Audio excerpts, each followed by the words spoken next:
Hello, it's Bobby. I just thought I'd share a video of my finished homeschool portfolio. I took it to Office Max and had it bound.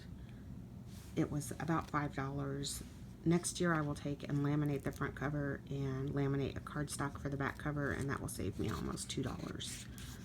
Or I might buy my own binding machine. I do end up taking quite a few things up to them. I just make that in Word, and every year I just go into the same file and change it to read correctly and put a new picture in for him that he picks out.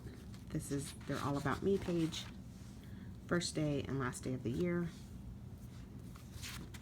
A couple of picture pages of things that I wanted to make sure to remember or to include, activities we did. These are our PE cards, work boxes, science experiments, field day, just different things that we do.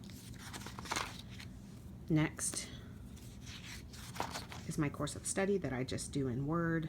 It's a lot of copying, pasting, just so I know later on what materials we use. Behind that I have his occupational therapy evaluation, which states what sorts of accommodations he needs to have made for him.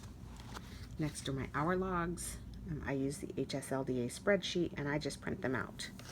I have to use two because I put a line for every single day. So at the start of the second one, I just put the total of core away, core done at home, core away, and non-core, so that it would calculate those totals in for me as well as the other totals. And so you can see I went over 183, and that's when I just decided to quit and print it out. So in between I just have colored paper for a divider and little post-it tabs to write the sections on. I like to do them at the top so that if I'm holding the book I don't smash them if they're on the side. That happens. I put their standardized test score in here. Just printed that out. Reading logs. That's all my reading section basically is. We don't have a specific reading curriculum, they just read. So the first page is books we read together. The second page are books that he read by himself. Language arts. I just have a work sample. That's his name and address that he copied. I just have work samples, one for every month. Next year I'm going to keep two for every month, but this year I didn't keep two for every month, so we're going to have to be good with one for every month. And there are different things. We started with Switched on Schoolhouse, and then they kind of didn't care for that so much. So there are also just other worksheets that I found on things that I wanted them to practice, and then some writing papers and such.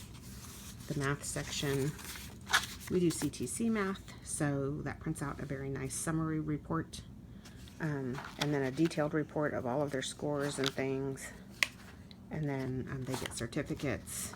So all of those kinds of things, plus their work samples, are in here. We used Mystery of History, or we used Science in the Beginning for science. These are a parent-made worksheet that I printed out, and that worked really well. We don't do a lot of worksheets in social studies and science, so just something to put into the portfolio. Social studies, we did Mystery of History, and we did some math work. We did some Missouri history.